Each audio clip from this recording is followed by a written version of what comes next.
What is going on, guys? It's Flash and Airballs, and this is an NBA 2K15 online ranked gameplay. I am using the Chicago Bulls and playing against a guy who is using the Houston Rockets. Now, at this point in the game, I'm about 7-0 in online ranked matches and playing against a guy who is 0-0, which is always kind of scary in the fact that you really don't know what to expect from these people. You don't know if they're people who have played 2K in the past, or if this is their first game in general. You really have no idea, so you really have to bring your best game if you're someone who cares about their record or someone who cares about beating other people and are playing hardcore or just pretty competitive.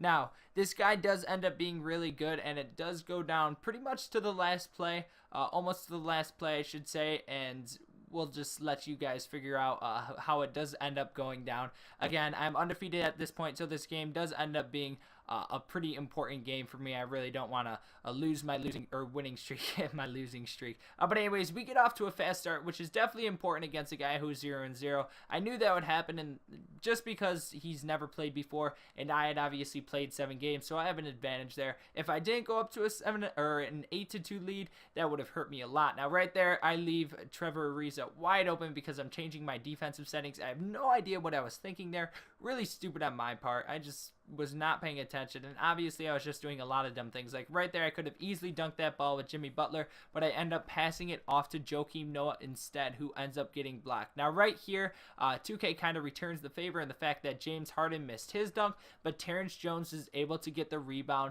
and make a heavily contested layup. So he ends up tying this game up pretty quick. After being up 8-2, the score is now 12-12, but right here, Derrick Rose with a really nice reverse jam is able to dunk almost on Dwight Howard, although it wasn't a poster animation. So the score is now 8-12. We end up mistiming a block horribly, but somehow the ball ends up getting loose from James Harden anyways, and we get the ball up to Mike Dunleavy, who I thought was going to get blocked on that because Terrence Jones was right up on him, but we are able to get the ball in the hoop safely because Mike Dunleavy has a very simple dunk package, which is always nice. Now right here, I don't even know what that defense was. It's definitely, you can't even call it defense. It was so bad. That was just horrible on my part.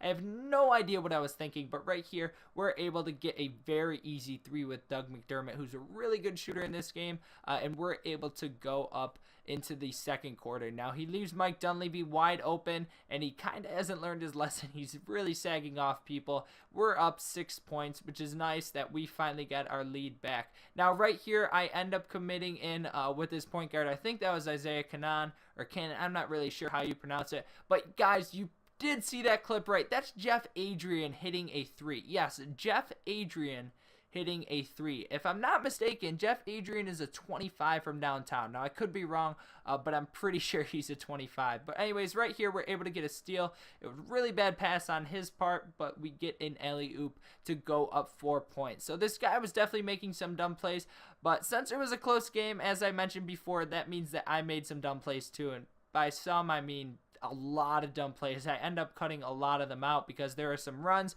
where both of us just were making horrible plays, and that's definitely to be expected on a new game. So we're throwing a bunch of lobs. We're running in transition. If you guys haven't noticed yet, Derrick Rose is playing at the 2, and I have Aaron Brooks at the 1. Aaron Brooks is a phenomenal shooter in this game. I think he's an 88 standing 3-point shot.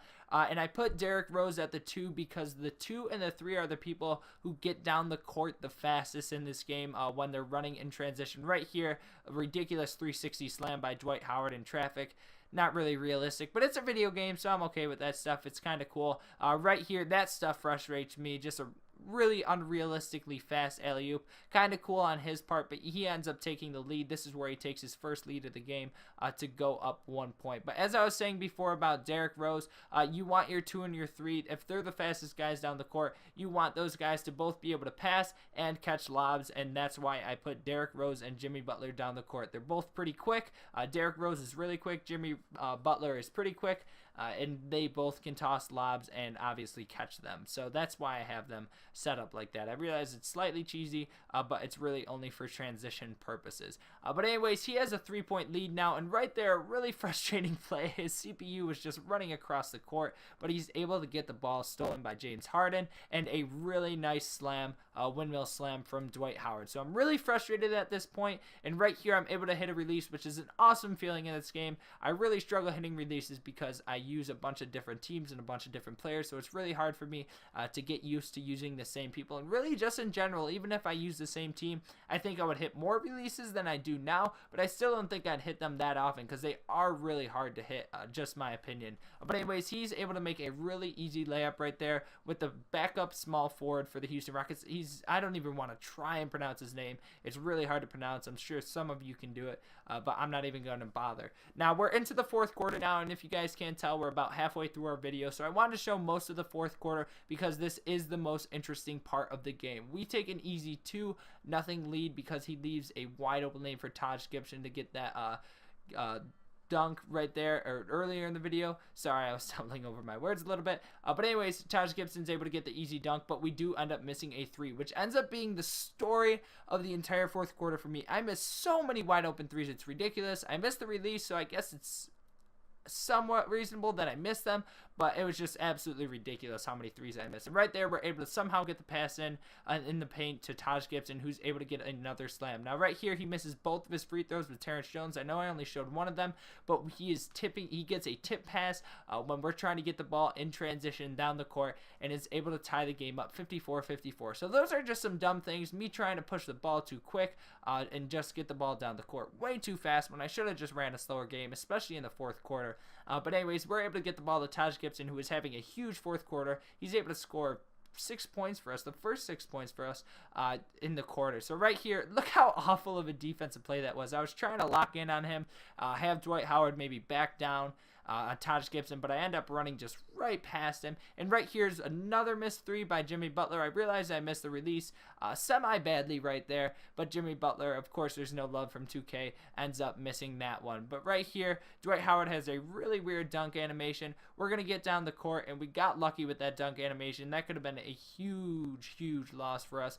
We find Jimmy Butler wide open again, and he ends up being in the paint for 3 seconds, gets called for a 3-second violation. Derrick Rose is able to hit the free throw, and right here's a wide open shot for Derrick Rose. We end up passing up on it, and we give the ball to Jimmy Butler. Right there, we were just off on his release. There was no gap in between the yellow bar and the white bar, but Jimmy Butler ends up missing again. So right now, we're 0 for 3 on 3-point shots in the fourth quarter, and all 3 of them have been wide open, and he is able to get the ball in the paint to take a 1-0 lead. Now, there's a minute 52 in this quarter, as you guys can tell. We get a shot right there with Derrick Rose, which somehow gets fouled. That ends up helping us out a lot because we end up making both free throws. Not my greatest shot attempt at all, so we definitely end up getting some 2K love there, so I definitely can't be complaining about what 2K is doing. And right there, that was just a ridiculous rebound, just a random tip pass that happened, and we get the ball to Mirotic, and I was going to shoot with him, but I decided against it because it was pretty contested,